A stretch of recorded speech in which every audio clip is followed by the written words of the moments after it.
तर नमस्कार मित्रांनो, आज पुन्हा एकदा आपल्या नवीन व्हिडिओ तुमचं खूप स्वागत मित्रांनो.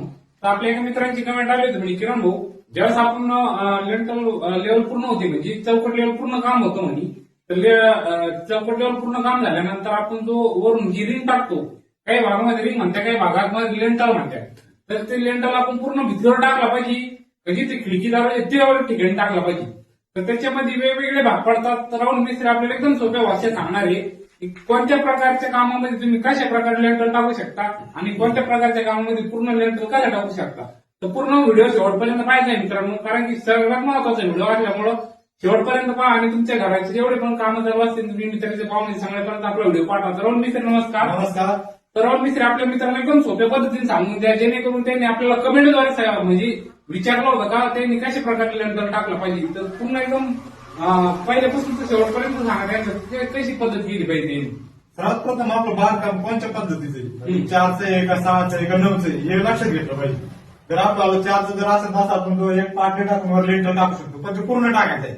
6 तास हे म्हणलं त्या 1 मीटरवर टाकायची गरज नाही, डायरेक्ट 7 फुटावर पूर्ण टाकणे. 6चं बांधकाम असलं तर राहिलं विषय 9 इंची. 6च्या बांधकाम जर खिडकीदार असलं तर पूर्ण टाकायचं. नसले जर टाकायचं 6च्या बांधकामाला, खिडकी असून नसून 6च्या कामाला कंपल्सरी लेंटर टाकणं खूप गरजेचं आहे. पण राहिलं 9चा विषय. 9चं बांधकाम जर असं आपण ऑपरेचे बांधकाम करतो, काही ठिकाणी 9चं करते, काही ठिकाणी 6चं करतात, पण तिथे 9चं करते तिथे. तर जर समजा पूर्ण आपलं आरसीसी काम एकदम चांगल्या क्वालिटीचं आहे, बीम कॉलम फुटिंग एकदम असं 18चे 15चे असे कॉलम आहे, रूम साईजच्या हिशोबाने, इंजिनियरच्या हिशोबाने किंवा चांगले मिस्त्री त्यांच्या हिशोबाने जर असेल तर आपण मधून लेंटर पूर्ण नाही घेतलं चालू, पण त्याच्या काही तथ्य.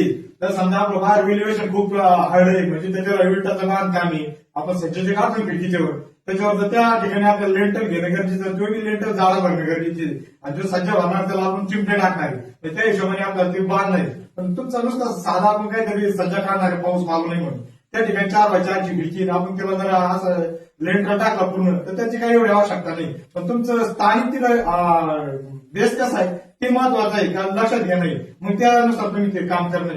पण काही ठिकाणी काय होतं आपल्याला काही लोड आहे बाहेरून व्हिल्युएशनचा आणि तिथं नुसतं जागेच लेंटर टाकून जमणार नाही आपल्याला. ते पूर्ण कॉलम ते कॉलम आपल्याला लेंटर टाकणं गरजेचं आहे. पण काही वेळेस काय होतं आपण नुसतं पाऊस येऊ नये म्हणून असं पान काढायला राहतं बाहेर, काही ठिकाणी सजली म्हणतात त्याला, काही ठिकाणी सज्जा म्हणतात. मग तिथे जर 4x4ची खिडकी आपण तेवढं जर काढणार आहे आणि आपल्या आरसीसी खालचा जो बीम आहे, प्लेन बीम म्हणा किंवा ग्राउंड बीम म्हणा, हा जर 8चे 15चे तर चांगल्या क्वालिटीचे गज वापरले, M20च्या मागणी भरली, म्हणजे चांगले आरसीसी वरचा 20 लाखचा बीम आपण चांगल्या क्वालिटीचं भरले, मोठी साईज 18ची 15ची, तर आपण त्या हिशोबाने तिथे पूर्ण लेंटर जर नाही घेतला तरी चालत. पण काय वेळेस काय म्हणजे मिस्त्री म्हणेल का बाबा पूर्ण लेंटर घेऊच नका, मग गरज नाही असं नाही. तर तिकडे सिच्युएशन पहा, मग त्या हिशोबाने तुम्ही ते काम करा. ठीक आहे. तर आता राहुल मिस्त्री आपल्या एकदम सोप्या भाषेत सांगितलं की ज्यावेळेस मी तुम्ही तुमचं बांधकामाचा जो म्हणजे प्रॉपर तुमच्या साईडचा मेन लोड लक्षात घ्या.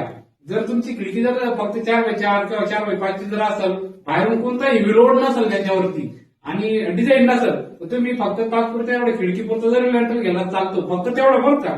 आणि सगळ्यात महत्वाचं म्हणजे ते खालच्या बीमचे जो बीम लेवल खालचे जो बीम असेल किंवा वरचा बीम असेल त्याची पण साईज एकदम हिरवी असली पाहिजे, जेणेकरून मध्ये आपण खिडकीपुरता जरी आपण लेंटर घेतला तर जो येणारा तळ आहे किंवा जो येणारा जो काय आपला जो समजा काही लोड असेल तर ते दोन्ही ऍडजस्ट करू शकता. पण जर हेवी लोड जर आपला तर तुम्हाला तो लेंटर घेणंच घेणं आहे. आणि जर समजा चालते पाहण्यासाठी जर सांगितलं तर तशा पद्धतीने तुम्ही काम करू शकता मित्रांनो. आणि सगळ्यात महत्वाचं म्हणजे आपला व्हिडिओ कसा वाटला ते पण मला कमेंट करून सांगा. आणि आपल्या दादाला पण आपली विनंती की त्यांना पण आपला व्हिडिओ कसा वाटला त्यांनी पण सांगायचं आहे मित्रांनो. तर धन्यवाद. त्याचप्रमाणे ज्यावेळेस आपण लेंटर काढतो तर जिथे जी खिडकी त्याच्यापेक्षा कमीत कमी 1 फूट बाहेर निघला पाहिजे, म्हणजे असं राईट त्या लेवलला नाही ठेवायचं, मग तो सज्जा बाहेर काढायचा आहे, जेणेकरून आपलं ना त्याची पकड चांगली राहील आणि मजबूत बाहेर सज्जा राहील. ठीक आहे. तर ज्या पद्धतीने आता राहुल मिस्त्री आपल्याला 3 प्रकारचे बांधकाम सांगितले, 3 प्रकारचे बांधकाम मध्ये 6चं असेल 4चं असेल, याला तुम्ही कायमस्वरूपी लेंटर घेऊ शकता. फक्त 9च्या बांधकामासाठी त्यांनी ऑप्शन दिलं होतं. तर शेवटपर्यंत व्हिडिओ पहा, अर्धवट व्हिडिओ पाहू नका, कमेंट करू नका. पूर्ण व्हिडिओ पाहिल्यानंतर समजलं तुम्हाला तरच कमेंट करा मित्रांनो. नाही तर मग काय वेळेस काय होतं अर्धवट व्हिडिओ पाहताना कमेंट करतात. आम्ही पूर्ण व्हिडिओची पूर्ण म्हणजे माहिती घेऊनच आम्ही व्हिडिओ बनवत असतो, जेणेकरून तुम्ही पूर्ण व्हिडिओ पाहिल्यानंतर तुम्हाला समजत असतं. पण काही वेळेस काही मित्र आपले अजून व्हिडिओ पाहतात तेव्हा असं नाही तसं फार बाबा तुम्ही शेवटपर्यंत पहा, तुम्हाला समजून जाईल. तर व्हिडिओ कसा वाटला नक्की सांगा मित्रांनो. धन्यवाद.